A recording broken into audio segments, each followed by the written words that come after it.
அண்ணா இந்த விளக்கு வழிபாட்டுக்கு அமுது கொடுக்குறீங்களா?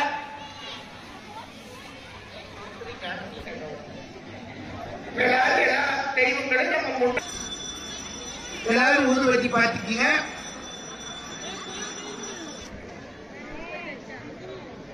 எல்லாரும் ஊதுவத்தி பார்த்துக்கீங்களா?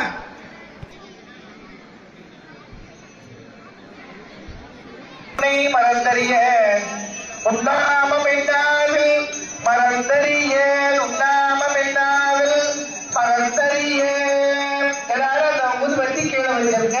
இந்த வாழைப்பழத்தை எடுத்து அந்த விளக்கு வச்சு இப்படி 3 வேளை அப்படியே எப்படி அர்ச்சனை பண்ணீங்களா அதே மாதிரி இப்படி 3 முறை பாவனையால் வந்து அமது செய்தானே ஆதியை அமர்ந்தே தோல் சீலம்தான் பெருது புனையாரே பெற்றவாரே. எல்லாருக்கும் அந்த அமது காட்டிட்டு கற்பூரம் கொடுத்துக்கிறாங்கல்ல, எல்லாரும் அப்படியே எடுத்து முன்னாடி பற்ற வச்சுக்கிறாங்க.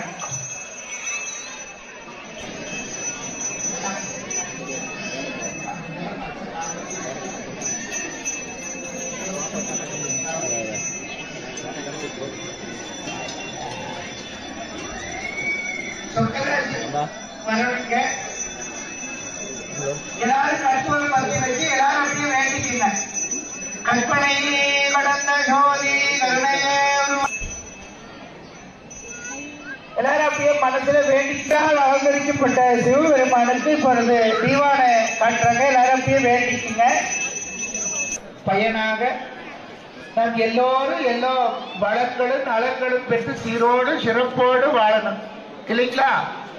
அருள் இல்லாருக்கு அவ்வுலகம் இல்லை, பொருள் இல்லாருக்கு புற இருள் என்று சொல்லக்கூடிய அந்த புற இருள் நீங்க வழிபட்டால் அக இருள் என்று சொல்லக்கூடிய அந்த அக இருள் மறைந்து நம் வாழ்க்கையில மென்மேலும் வளர்ச்சி அடைய முடியும். தெய்வத்தோட திருவருள் மனசார இருக்கணும் இல்லைங்களா? அந்த அக இருள் நீங்க அகத்திலே இருக்கக்கூடிய மாயை கண்மம் என்கிற அந்த மாயை எல்லாம் மறைச்சு